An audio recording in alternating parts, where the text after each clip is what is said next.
The Bonnie Carey Spillway bays are now closed. They had been open, though, for the past few weeks. But what does the opening and closing of those bays mean for Lake Pontchartrain? John Lopez is here with the Lake Pontchartrain Basin Foundation. Thank you for being with us tonight. And you guys are constantly monitoring the lake. Tell us the changes we see when those bays open and close. Yeah, we do weekly monitoring. We've been doing that for over 10 years, but we're doing some extra monitoring. And what we see is similar patterns that we've seen before. Basically, the river water begins to fill up the lake. It's a little bit more turbid, the water's fresher.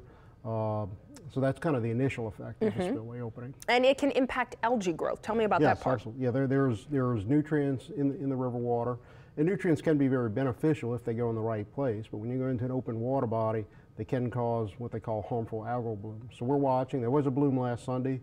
We don't think it was the type that can be particularly harmful for people, but the nutrients don't go away. Basically, they're cycled, they're used over and over. So we could see more blooms, and so we'll be watching for that. So you're monitoring. So for now, though, things look like they weren't hugely impacted by this last opening. That's right. What happened is there was a lot of wind this week. It was windy out on the lake today, and that kind of breaks up the algae and suppresses the algae growth.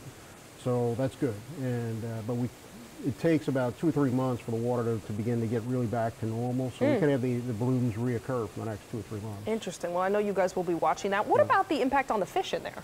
Well, the fish get moved a little bit, but most of the lake is already fresh. About half the lake is already fresh water. It only really affects maybe a portion of the lake. But the fish move a little bit, and then they come back as soon as the water's normal.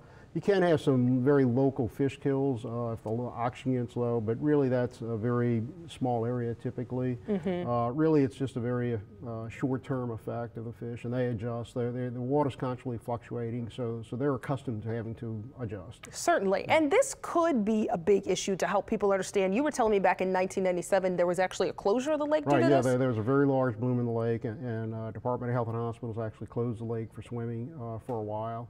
But then the lake did recover, and then we do expect it to do so again this time.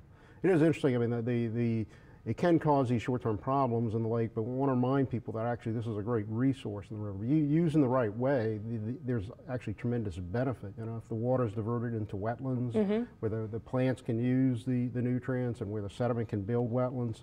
So this is just a situation where for flood protection, it's going into the lake, but the river used in other ways can be very positive. All right, great. And so again, as you said, most of these effects we're seeing, if any, minimal right now, are short term. Right, and we'll be watching. You know, if these blooms do pop up, we'll be alerting folks. Certainly. Well, please keep us up to date. Okay. John Lopez, thank you so much for joining us.